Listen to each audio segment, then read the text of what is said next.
বোকা ছেলে, তোমারই তো কথা, অমুক না হলে আমি বাঁচবো না, অমুককে আমাকে বিবাহ করাই লাগবে। তোমার মাথায় গোবর আছে।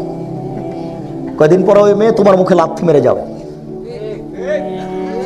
তোমার হিসাব নেই। মেয়ের উপর পাগল হও কেন? তোবা করো আজ থেকে, হিসাবে নিয়ে আসবা না মাথায়। ওর কথাই নাই, ওর গল্প নাই তোমার কাছে। ও তোমার জীবন ধ্বংস করবেই যে কোনো মূল্যে। তুমি তার জীবন ধ্বংস করবে? তুমি মনে করেছ যে 10 দিন স্বাদ উঠিয়ে জেনা করে চলে যাব? তোমার জীবন ধ্বংস হবেই। তুমি কি ভেবেছ তোমার জীবনের কতটুকু ধ্বংস হয়েছে? তুমি মনে করলে আমি তার জীবনকে ধ্বংস করেছি। তুমি কি বুঝেছ তোমার জীবনে তুমি কি হারিয়েছ? তুমি কি উপলব্ধি করতে পেরেছ তোমার জীবনে তুমি কি হারিয়েছ? তোমার জীবনটাই ধ্বংস হয়েছে। তুমি একটা ভালো ছাত্র ছিলে, শেষ পর্যন্ত বিশ্ববিদ্যালয়ে ফেল করে বের হয়ে এসেছো। তুমি কি করতে পারো?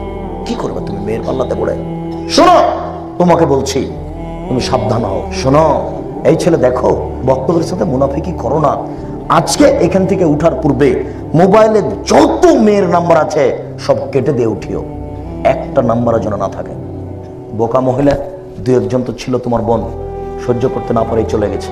তারপরে তোমার বোনকে বলে দিও গিয়ে, তোমার বোন যেন আর কোনোদিন কোনো পুরুষের সাথে কথা না বলে, সব নাম্বার যেন কেটে দেয়। দেখো, বক্তব্যের সাথে মুনাফিকি করো না। দেখো, বক্তব্যের সাথে মুনাফিকি করে কোনো লাভ নেই। আর যদি কালকেও তোমার মোবাইলে মেয়েদের নাম্বার থেকে যায়, সত্যি তুমি বক্তব্যের সাথে মুনাফিকি করেছো। অথচ তোমার পরিবর্তনের জন্য এসেছিলাম, তোমার পরিবর্তন করতে পারলাম না, দুঃখিত। উমামা বাহিনী রাদিয়াল্লাহু তাআলা আনহু বলেন, রাসূল সাল্লাল্লাহু আলাইহি ওয়াসাল্লাম বললেন, আমি ঘুমিয়েছিলাম, জিবরাইল আমার ডান হাত ধরলেন, মিকাইল আমার বাম হাত ধরলেন। জিবরাইল আমার ডান হাত ধরলেন, মিকাইল আমার বাম হাত ধরলেন, ধরে নিয়ে চলে যাচ্ছেন। যেতে যেতে দেখি অনেক মানুষ আসাধ্য সাইয়িন ইন্তেখাফান, তারা ফুলে ফেপে খুব মোটা মোটা হয়ে আছে। 30 হাত, 40 হাত, 50 হাত, 100 হাত উঁচু উঁচু হয়ে আছে। ওয়ান্তানাহু রিহান, খুব গন্ধে টিকা যায় না। কানা রিহুমুল মারাইজ, মনে হচ্ছে যেন তারা গণশৌচাগার, মনে হচ্ছে যেন তারা গণ টয়লেট, মনে হচ্ছে যেন তারা গণশৌচাগার, মনে হচ্ছে যেন তারা গ্রামের টয়লেট, যে টয়লেট পরিষ্কার করা হয় না, সাফ করা হয় না, গন্ধে টিকা যায় না। এত গন্ধ, ফুলে ফুলে ফেপে ফেপে খুব মোটা মোটা হয়ে আছে। আমি বললাম, জিবরাইল মানা হয়, ছি ছি, এরা কারা? জিবরাইল, একই কথা, এরা কারা? কারাই ভাবে ফুলে ফেপে আছে, এত কেন গন্ধ? তখন আল্লাহ রাসূল বললেন, অহসনাতা জাওয়ানি, তারা হলো ব্যভিচারিণী। যারা জেনায় লিপ্ত হবে তারা এইভাবে ফুলে ফেপে মোটা মোটা হয়ে থাকবে, গন্ধে টিকা যাবে না। সামরা ইবনে জুনদুব রাদিয়াল্লাহু তাআলা আনহু বলেন, জিবরাইল আমার ডান হাত ধরলেন, মিকাইল আমার বাম হাত ধরলেন, ধরে টেনে নিয়ে যাচ্ছেন। যেতে যেতে ফাআতাইনা লানাবিল মিসলি তান্নুরি আল্লাহু যাইকুন ওয়াসফালাহু ওয়াসি, একটা গর্তের পাশে চলে আসলাম। গর্তটার উপর দিক সংকীর্ণ, নিচের দিক প্রশস্ত। নার, দেখি তার ভিতরে আগুন জ্বলছে, আগুন জ্বলে উঠছে। ইরতাফাউ, যখন আগুনটা জোরে জ্বলে উঠছে তখন তার ভিতরে যা কিছু আছে সব উপরে চলে যাচ্ছে। কাঁদা ইয়াখরুজু মিনহা, মনে হচ্ছে যেন বের হয়ে পড়ে যাবে। ফাইজা খামেদাত রাজাউ ফিহা, আর যখন আগুনটা একটু কমে যাচ্ছে তখন সবকিছু ভিতরে চলে যাচ্ছে। ফিহা রিজালুন ওয়া নিসাউন উরাতুন, তাতে দেখি পুরুষ এবং নারী উলঙ্গ হয়ে জমা ধরে আছে, পুরুষ এবং নারী উলঙ্গ হয়ে জমা ধরে আছে। আগুনে দাদা দাদা দাদা করে জ্বলে উপরে উঠে যাচ্ছে, আবার আগুনটা কমলে নিচে চলে যাচ্ছে, আবার উপরে উঠছে। দেখি পুরুষ এবং নারী জমা ধরে আছে, উলঙ্গ অবস্থায় আগুনের মধ্যে জ্বলছে। আমি বললাম জিবরাইলকে, ছি ছি, একই কথা জিবরাইল, এরা কারা? একই, এরা কারা জিবরাইল? তখন জিবরাইল বললেন, অহমুজ্জনাত, তারা হলো ব্যভিচার। আল্লাহ তুমি দয়া করো। ব্যভিচারিণী মহিলার লজ্জা স্থানের গন্ধে জাহান্নামীরা জাহান্নামে টিকতে পারবে না। ব্যভিচারিণী মহিলার লজ্জা স্থানের গন্ধে জাহান্নামীরা জাহান্নামে টিকতে পারবে না। যেসব মহিলারা জেনায় লিপ্ত হবে তাদের লজ্জা স্থানের গন্ধে জাহান্নামীরা জাহান্নামে টিকতে পারবে না। আবু হুরায়রা রাদিয়াল্লাহু তাআলা আনহু বলেন, আল্লাহ রাসূল বলেছেন, যখন রাত অর্ধেক হয় তখন আকাশের দরজা খুলে দেওয়া হয়। যখন রাত অর্ধেক হয় তখন আকাশের সব দরজা খুলে দেওয়া হয়। যে যা চায় আল্লাহ তাকে তাই দিয়ে দেন, যে যা চায় আল্লাহ তাকে তাই দিয়ে দেন। ইল্লাল বাগিন বেফারজিহা, তবে যার জেনার সম্পর্ক আছে তার দোয়া কবুল হয় না, তাকে আল্লাহ কিছু দেন না। যার জেনার সম্পর্ক আছে তাকে আল্লাহ কিছু দেন না, তার দোয়া কবুল হয় না। আল্লাহ রাসূল বললেন, ইন্নাল্লাহ ইয়াদুল মিন খালকিহি ইয়াগফিরু মা ইস্তাগফির, নিশ্চয় আল্লাহ মানুষের নিকটে থাকেন যে ক্ষমা চায় তাকে ক্ষমা করে দেন। নিশ্চয় আল্লাহ মানুষের নিকটে থাকেন যে ক্ষমা চায় তাকে ক্ষমা করে দেন। তবে ইল্লাল বাগিন বেফারজিহা, যার জেনার সম্পর্ক আছে তার দোয়া কবুল হয় না। এই ছেলে, এই কথাটা আমি শতবার বলেছি, তোমার মনে আছে? তুমি দাখিল পরীক্ষা দিয়েছ, আল্লাহকে বলছো, আল্লাহ আমার রেজাল্টটা ভালো করে দাও। দেখো, তুমি মোবাইলে প্রেমের গল্প করো, যতদিন তুমি গল্প না ছাড়বে ততদিন পর্যন্ত তোমার দোয়া কবুল হবে না। তোমার মা বোরখা পরে থাকে, তাহাজ্জুদ পড়ে, যখন তুমি থাকো না, তোমার বাপ থাকে না, তখন তোমার মা মোবাইলে প্রেমের গল্প করে। তোমার মা রাতে তোমার জন্য উঠে 2 রাকাত নামাজ পড়ে অঝর নয়নে কাঁদছে, তোমার মায়ের দোয়া কবুল হবে না। আমি অনুবাদক, আমার কিছু করার নেই। 1450 বছর পূর্বে মুহাম্মদ সাল্লাল্লাহু আলাইহি ওয়াসাল্লাম যা বলেছেন সেটা তোমাকে আমি অনুবাদ করে শোনালাম। সম্মানিত উপস্থিতি, রাসূল সাল্লাল্লাহু আলাইহি ওয়াসাল্লাম বলেন, আল বিকরু বিল বিকরি জিলদুমি ও তাগরিবু সানা, অবিবাহিত ছেলে মেয়ে যদি জেনায় লিপ্ত হয় তাহলে তাকে 100 লাঠি পিটিয়ে এলাকা থেকে 1 বছরের জন্য তাড়িয়ে দিতে হবে। তিনি বলেন, আস-সাইবু বিস-সাইবি রাজম, বিবাহিত পুরুষ নারী যদি জেনায় লিপ্ত হয় তাহলে তাকে ইট ঢেল পাথর দিয়ে মেরে মেরে মেরে ফেলতে হবে। এদেশের লাখো ভাবিকে ইট ঢেল পাথর দিয়ে মেরে ফেলতে হবে। যারা দেবরের সাথে জেনায় লিপ্ত হয় এদেশের লাখো দুলাভাইকে ইট ঢেল পাথর দিয়ে মেরে ফেলতে হবে। যারা সেলিকার সাথে জেনায় লিপ্ত হয় এদেশের লাখো পুরুষকে ইট ঢেল পাথর দিয়ে মেরে ফেলতে হবে। যাদের স্ত্রী বাড়িতে থাকার পরেও অন্য মহিলার সাথে জেনায় লিপ্ত হয় এদেশের লাখো নারীকে ইট ঢেল পাথর দিয়ে মেরে ফেলতে হবে। তার স্বামী বাড়িতে আছে, এরপরেও বেহায়া বেশরমা মহিলা কি করে অন্য পুরুষের সামনে পরনের কাপড় খুলে সরিয়ে জেনায় লিপ্ত হয়, এদেরকে ইট ঢেল পাথর দিয়ে মেরে ফেলতে হবে। এদের বেঁচে থাকার কোনো সুযোগ নেই। যুবক শোনো, জেনার পাপ যতই কঠিন হোক না কেন, তুমি মনে রেখো এই পাপটি আল্লাহর সাথে জড়িত। এদেশের মাটিতে জেনার বিচার হয় না। তুমি নিরাশা হয় না, তবে তোমাকে আমি বলছি যে পাপ জেনার যত বড়ই হোক তুমি নিরাশা হয় না। রাসূল সাল্লাল্লাহু আলাইহি ওয়াসাল্লাম বলেন, আল্লাহ তাআলা বলেন, লাউ বালাগাত জুনুবুকা আনানাস সামায়ে, তোমার পাপ যদি বেশি হতে হতে হতে হতে হতে আকাশে লেগে যায়, ফাস্তাগফিরুনি ফাগাফারতু লাকা, তুমি যদি আমাকে বলো আমার ভুল হয়েছে তাহলে আমি তোমাকে ক্ষমা করে দেবো। ওয়ালা উবালি, আমি পরোয়া করি না তুমি কত বড় পাপী, আমি পরোয়া করি না তুমি কত বড় পাপী, আমি পরোয়া করি না তুমি কত বড় পাপী। তুমি আমাকে একটু বলো না যে আমার ভুল হয়েছে। কে বলে? বলে কে? তুমি একটু বলো না যে আমার ভুল হয়েছে। শোনো, ওই পাপের চেয়ে অনেক জটিল। কোন পাপ? দলীয় দাপটে যেটা করেছ, ওইখানে রিক্সায় উঠেছ, এখানে নেমে বললে কয় টাকা ভাড়া, বললো 50 টাকা, তখন এক থাপড় দিয়ে বললো বেটা 20 টাকা ভাড়া, 50 টাকা চাও। এই পাপটা জেনার চেয়ে অনেক জটিল। এইটা এখন আর ক্ষমা হবে না। দিন রাত কান্নাকাটি করলেও ক্ষমা হবে না। রিক্সাওয়ালাকে খুঁজে রিক্সাওয়ালার হাত ধরে বলতে হবে, ও রিক্সাওয়ালা ভাই, তোমাকে মারা আমার একটা থাপড় ভুল হয়েছে, তুমি আমাকে মাফ করো। এই কথা বলার পূর্ব পর্যন্ত এর ক্ষমা নেই। তুমি কসাই গোস্ত বিক্রি করো, গরু জবাই করো, গোস্ত বিক্রি করো, লাভ করো কোটি টাকা, কোনো সমস্যা নেই। প্রত্যেক দাঁড়িতে 50 করে গোস্ত কম দিয়েছ, এখন ক্ষমা নাও দেখি। এটা খুব কঠিন। আর এটা ঢাকা শহরের অংশ পাশেই, এটা আরো জটিল। কি? সেটা হলো এই ছেলে, তোমার দাদা মারা গেছেন 90 শতক জমি রেখে, তোমার বাপ আর তোমার ফুফু আছে, তোমার বাপ নিবে 60 শতক আর তোমার ফুফু নিবে 30 শতক। তো তোমার বাপ নিবে সকালে আর তোমার ফুফু বিকেলে নিবে, না একসাথে নিবে? তোমার দাদা মরা 10 বছর হলো, এখনো তোমার বাপ তোমার ফুফুকে জমি দেয়নি।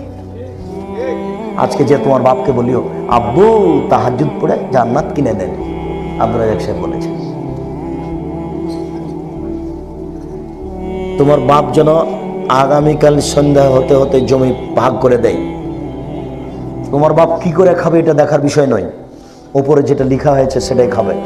জমি আগে ভাগ হবে, তারপরে কোনো কথা। আমি নিজের কথা বলছি, আমার বাপকে মাটি দিয়ে আসার পরে আমরা ভাই বোন বসে জমি ভাগ করেছি। যদি আমরা 2 ভাই জমি চিনি না, তেমন কোথায় আছে? আগে আমি এক একটু চিনতাম, আমার ছোট ভাই প্রায় চিনে নাও যায়নি কোনোদিন। আমি কিছু কিছু জমিতে গেছি, তা আমার সব বোনের স্বামীরা সব জমি চাষ করে, আমরা ওগুলো খেয়ালও করি না, দেখিও না, কি হয় তা আজও জানি না। আমার মা এখনো জানেন, খোঁজ খবর নেন এক একটু কি করে, আমরা কোনো দুটা নিও না, দেখিও না। কিন্তু জমিটা ভাগ করেছি, দিয়ে আমার মাকে বলেছি যে আমাদের ভাগে হয় এতটুকু আর বোনদের ভাগে হয় এতটুকু, এই কথা বলা আছে। মাটি দিয়ে এসে আগে জমি ভাগ করেছি, তারপরে খাওয়া দাওয়া। বলো তোমার বাপ সকালে নিবে আর তোমার ফুফু বিকেলে, না একসাথে? এখনো জমি ভাগ হয়নি কেন? তাহাজ্জুদ পড়ে তোমার বাপ জান্নাত কিনবে, এই হিসাব ছেড়ে দাও, এটা ঠিক নয়। শুনুন সম্মানিত উপস্থিতি, জেনা যত বড়ই পাপ হোক না কেন, এই ছেলে শোনো, আজকে তুমি যদি বক্তব্যের সাথে মুনাফিকি না করো, বলো যে আমি এই পাপ বন্ধ করলাম, জিন্দেগিতে আর কোনোদিন কোনো মেয়ের সাথে কথা বলবো না, ইনশাল্লাহ তুমি পৃথিবীর যে কোনো বিপদ থেকে বেঁচে যাবে, যে কোনো বিপদ থেকে। আপনার এক সাহেব কথা কি খুব কঠিন হলো? চিনা তো বুখারী মুসলিমের হাদিস। এদিকে দেখো, তিনজন লোক রাস্তায় হেঁটে যাচ্ছিল, বৃষ্টি আসলো, তারা একটা গর্তে ঢুকলো, উপর থেকে একটা বড় পাথর এসে গর্তের মুখে পড়ে গেল, এটা তারা সরাতে পারবে না, বের হতে পারবে না। তো তিনজনের একজন বলল, আল্লাহ, আমার বাপ মা ছিল বৃদ্ধ মানুষ, তাদের আমি খুব ভালোবাসি, তুমি একটু দয়া করে পাথরটা সরিয়ে দাও। আল্লাহ বললেন, আচ্ছা ঠিক আছে, কিছু দিলাম। দ্বিতীয় জন বলল, আল্লাহ, আমি একটা কাজের লোক নিয়েছিলাম, অর্ধেক দিন কাজ করার পরে চলে যাচ্ছে, আমি বললাম টাকা নিয়ে যাও, সে বলল নিব না। অনেকদিন পরে এসে বলছে টাকা দেন, আমি বললাম গরু ছাগল নিয়ে যাও, আমাকে বলছে মজাক করবেন না, একদিনের টাকা দেন। আমি বললাম যাও, তোমার সাথে মজাক করিনি, সব গরু ছাগল নিয়ে যাও। সব গরু ছাগল নিয়ে চলে গেল। তোমাকে সন্তুষ্ট করার জন্য যদি এই কাজটা করে থাকি, পাথরটা সরিয়ে দাও। আল্লাহ বললেন, আচ্ছা ঠিক আছে, কিছু দিলাম। তিনজনের তৃতীয় জন বলছে, আল্লাহুম্মা, হে আল্লাহ, তুমি জানো আমার একটা চাচার মেয়ে ছিল, আমি তাকে এত ভালোবাসতাম, আমি তাকে এত ভালোবাসতাম, মানুষ নারীকে যা ভালোবাসে তার চেয়ে লক্ষ কোটি গুণ বেশি আমি ভালোবাসতাম। বোকা ছেলে, তোমারই তো কথা, অমুক না হলে আমি বাঁচবো না, অমুককে আমাকে বিবাহ করাই লাগবে, তোমার মাথায় গোবর আছে। কয়েকদিন পরে ওই মেয়ে তোমার মুখে লাথি মেরে যাবে, তোমার হিসাব নেই। মেয়ের উপর পাগল হও কেন? তোবা করো আজ থেকে, হিসাবে নিয়ে আসবা না মাথায়। ওর কথাই নাই, ওর গল্প নাই তোমার কাছে, ও তোমার জীবন ধ্বংস করবেই যে কোনো মূল্যে। তুমি তার জীবন ধ্বংস করবে? তুমি মনে করেছো যে 10 দিন স্বাদ উঠিয়ে জেনা করে চলে যাব? তোমার জীবন ধ্বংস হবেই। তুমি কি ভেবেছো তোমার জীবনের কতটুকু ধ্বংস হয়েছে? তুমি মনে করলে আমি তার জীবনকে ধ্বংস করেছি। তুমি কি বুঝেছো তোমার জীবনে তুমি কি হারিয়েছ? তুমি কি উপলব্ধি করতে পেরেছ তোমার জীবনে তুমি কি হারিয়েছ? তোমার জীবনে তোমার জীবনটাই ধ্বংস হয়েছে। তুমি একটা ভালো ছাত্র ছিলে, শেষ পর্যন্ত বিশ্ববিদ্যালয়ে ফেল করে বের হয়ে এসেছো। তুমি কি করতে পারো? কি করবে তুমি মেয়ের পাল্লাতে পড়ে? শোনো, তোমাকে বলছি, তুমি সাবধান হও। এদিকে দেখো, লোকটা বলছে মানুষ যে নারীকে ভালোবাসে তার চেয়ে লক্ষ কোটি গুণ বেশি আমি ভালোবাসতাম। আমি তার সাথে ফাতালাত্তু ইলাইহা নাফসাহা, আমি তার সাথে জেনা করতে চাইলাম। ফাআবাত, সে নাকচ করে দিল। সে বলল 100টি স্বর্ণের টাকা দিতে পারলে আমি রাজি। আমার বোন বুঝেছিল আমি গরিব মানুষ, 100 টাকা সংগ্রহ করতে পারবো না, এই কারণে সে চুক্তি করেছিল। আমি হাড় ভাঙা পরিশ্রম করলাম, জীবন বাজি রেখে 100 স্বর্ণের টাকা সংগ্রহ করে দিলাম। ফাজালাস্তু বাইনা রিজলাইহা, আমি তার 2 পায়ের মাঝে বসলাম, আমি এখন জেনা করব। তখন আমাকে বলছে, ইয়া আব্দাল্লাহ, এ আল্লাহর বান্দা, দেখ এ আল্লাহর বান্দা, ইত্তাকিল্লাহ, তুই একটু আল্লাহকে ভয় কর রে, আল্লাহ তাবতাহিল খাতামা, আমাকে অসতী করিস না। এ আল্লাহর বান্দা, তুই একটু ভয় কর রে, আমাকে অসতী প্রমাণ করিস না। এ আল্লাহর বান্দা, তুই একটু ভয় কর রে, আমি তো বেকায়দায় পড়ে গেছি, তুই একটু আল্লাহকে ভয় কর, আমাকে অসতী প্রমাণ করিস না। ফাকুম তো আনহা, আমি উঠে গেছি, আমি জেনা করিনি, তুমি পাথর সরিয়ে দাও। আল্লাহ বললেন, আচ্ছা ঠিক আছে, যাও। আমি পাথর সরিয়ে দিলাম। বুখারী মুসলিম, দেখো বুখারী মুসলিম, তুমি যদি আজকে দৃঢ় প্রতিজ্ঞ হতে পারো জিন্দেগিতে আমি কোনোদিন কোনো নারীর সাথে কথা বলবো না, ইনশাল্লাহ তুমি যে কোনো বিপদ থেকে বেঁচে যাওয়া ইনশাআল্লাহ। শুধু তাই নয়, এদিকে শোনো, তোমার সাথে যদি আজ থেকে কোনো মেয়ে কথা বলতে চাই, তাহলে তুমি বলবা ইন্নী আখাফুল্লাহ, আমি আল্লাহকে ভয় করি। তোমার সাথে আমি কথা বলবো না, তোমার সাথে আমি জেনায় লিপ্ত হব না, জিন্দিগিতে তুমি আমার সাথে আর কথা বলো না, আমি আল্লাহকে ভয় করি। তুমি যদি এই কথা বলতে পারো, তাহলে বিচারের মাঠে 7 শ্রেণীর মানুষ বিশেষ ছায়াতলে থাকবে, তার মধ্যে তুমি একজন। বিচারের মাঠে 7 শ্রেণীর মানুষ বিশেষ ছায়াতলে থাকবে, তার মধ্যে তুমি একজন। বুখারী মুসলিম। তোমার কথা শেষ করলাম, তোমার বোন আর তোমার মায়ের কাছে গেলাম। শোনো, আল্লাহ রাসূল বলছেন, কোন মহিলা যদি 5 ওয়াক্ত নামাজ পড়তে পারে, রমজানে সে রোজা থাকতে পারে, স্বামীকে মেনে চলতে পারে, তোমার বোন আর তোমার মা তো এখানে নেই, বুঝবে না, তো তোমাকে বলে দিচ্ছি, তোমার মাকে তোমার বাপকে মেনেই চলতে হবে যে কোনো মূল্যে। ভালো লাগলেও স্বামীকে মানতে হবে, মন্দ লাগলেও স্বামীকে মানতে হবে, তিতা লাগলেও মানতে হবে, মিঠা লাগলেও মানতে হবে, আর না হলে খোলা তালাক নিয়ে চলে যেতে হবে। বাড়িতে ঢোবেন আর মুখ বাঁকা করে ওইদিকে চলে যাবে, এটা হবে না। কথা বুঝতে পারেননি? বাড়িতে সালাম দিয়ে ঢোকলেন, দেখছি যে ওইদিকে চলে গেল মুখ বাঁকা করে, এই কি কথা? একদিন বলছিলাম, মনে আছে? আলোচনার নাম হলো এতিম ও প্রতিবেশী। ওটা টান দিয়ে দেখেন, বিস্তারিত বিবরণ দেওয়া আছে। এতিম ও প্রতিবেশী, ওখানে বলা আছে 4টে জিনিস আছে যার সুখময় জীবন তার, 4টে জিনিস আছে যার সুখময় জীবন তার, 4টে জিনিস আছে যার সুখময় জীবন তার। 1, আল মারাতু সলেহা, ভালো স্ত্রী। সালাম দিয়ে ভেতরে ঢেকে ওইদিকে চলে গেল, তাহলে এটি কি ভালো হলো? 2, আল জার সলে, ভালো প্রতিবেশী। প্রতিবেশীর বিবরণ দেওয়া আছে বিস্তারিত। 3, আল বাইতুল ওয়াসে, প্রশস্ত ঘর। অন্তত মেহমানের ঘরটা খুব বড় হবে, 10 জন 12 জন যেন থাকতে পারে, এসে মেহমান খাবে। আর ওখানে বলেছি আপনাকে যে আপনাকে ফিরে যেতে হবে আপনার বাপের স্বভাবে, আপনার মা, আপনার স্ত্রীকে ফিরে যেতে হবে আপনার মায়ের স্বভাবে। এখন যেটা আপনার স্বভাব আর আপনার স্ত্রীর স্বভাব, এটা চলবে না। আপনার বাপের স্বভাব কি ছিল বলতে গিয়ে আপনাকে বুঝিয়েছি যে আপনারা ছিলেন 10 ভাই বোন, আর বাড়িতে ছিল 3 জন কিষান কামলা, কটা হলো? 13 জন। আর আপনার বাপ মসজিদ থেকে 2 জন ফকির ধরে নিয়ে আসছেন, 15 জন। আর আপনার বাপ মা 17 জন। এই 17 জন মানুষের ভাত রান্না করতো আপনার মা ঢেঁকিতে ধান ভেঙে, কোনোদিন ভারী লাগেনি, কোনোদিন ভারী মনে করেও নি। আজকে আপনার স্ত্রী যেখানে রান্না করে সেখানে আছে ফ্রিজ, সেখানে আছে গ্যাসের চুলা।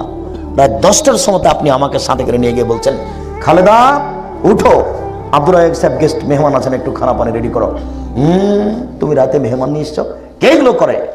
একদিন ধমক দিলেই আর কোনোদিন মেহমান আনতে পারবেন না, মাথায় ভয় ঢুকে গেছে। আর যদি আপনার মা বেঁচে থাকেন, বয়স তার 80, 77, এই কথা যদি শুনে নেই, বৌমাই কথা বললো, চট করে উঠে এসে বলবে, থাক বেটা, বৌমাকে উঠেছে না, আমি করে দিচ্ছি, আমি তরকারি পাতি ঠিক করে দিচ্ছি, ভাত সব কিছু গরম করে দিচ্ছি। এখন আপনার মা বলবে, এখন এই মুহূর্তে বয়স তার 80। কথা কি আমার বুঝতে পেরেছেন? তো সেই দিন আপনার মা পারে, আপনার বাপ পারে, আপনার স্ত্রী আপনি পারেন না। কেন পারবেন না? বাড়িতে মেহমান খাবে, কথাই ঠিক। আপনি আমার কথা রক্ষা করেন, 250, 250 চাউল রান্না করিয়েন না, 2 জনের রান্না করবেন, হাফ কেজি 3 কেজি চাউল রান্না করবেন, সারাদিন ফকিরে খাবে। খেতে খেতে সন্ধ্যা হয়ে যাবে, যদি থেকে যাই গরুতে খাবে, গরু ছাগলে খাবে। 100 চাউল রান্না করছেন কেন? এ কোন হিসাব আসলো? ঢাকা শহরে এক সাইডে বসবাস করলে এরকম করতে হবে? ভুল হিসাব। মেহমানকে হিসাব করে ভাত রান্না করতে হবে, এটাই হিসাব। যদি বউ কথা না শোনে, প্রয়োজনে একদিন 3 বার রান্না করতে হবে, 5 বার রান্না করতে হবে। বউ যদি কথা না শোনে, তাহলে তাকে তালাক দিতে হবে। আল্লাহ রাসূল বলেছেন, সম্পি সালাসা, ধ্বংস 3টে জিনিসে। তো বলেন সেটা কি? কেন মেহমানের জন্য রান্না করবে না? করতেই হবে, জরুরি। আপনি মেহমানকে খেতে দিতে শিখেন, ফকিরকে খেতে দিতে শিখেন। 3 দিন যদি ফকির না আসে, তাহলে স্ত্রীকে পাশে নিয়ে বলেন, ব্যাপারটা কি, ফকির কেন আসে না? উপরে কি কোনো নড়চড় হয়ে গেল নাকি? কেন মনে নেই আপনাকে বলা হয়নি যে আল্লাহ রাসূলকে বলা হলো সবচেয়ে মানুষের জীবনে ভালো কাজ কি? আইগুল ইসলামে খায়। আল্লাহ রাসূল মানুষের জীবনে সবচেয়ে ভালো কাজ কি বলেন তো? তখন আল্লাহ রাসূল বললেন, তুতির বুদ্ধ, দুস্থ গরিব ফকির মিসকিনকে খেতে দেওয়া। কি করলেন জীবনে? সম্মানিত উপস্থিতি, এই ছেলে, তোমার মা কথাটা বলেনি? 5 ওয়াক্ত নামাজ পড়লো, রমজান মাসের রোজা থাকলো, স্বামীকে মেনে চললো, জেনায় লিপ্ত হলো না, জান্নাতের 8টি দরজা খোলা, যে কোনো দরজাতে ঢুকতে পারবে, যে কোনো দরজা দিয়ে। জান্নাতের 8টাই খোলা।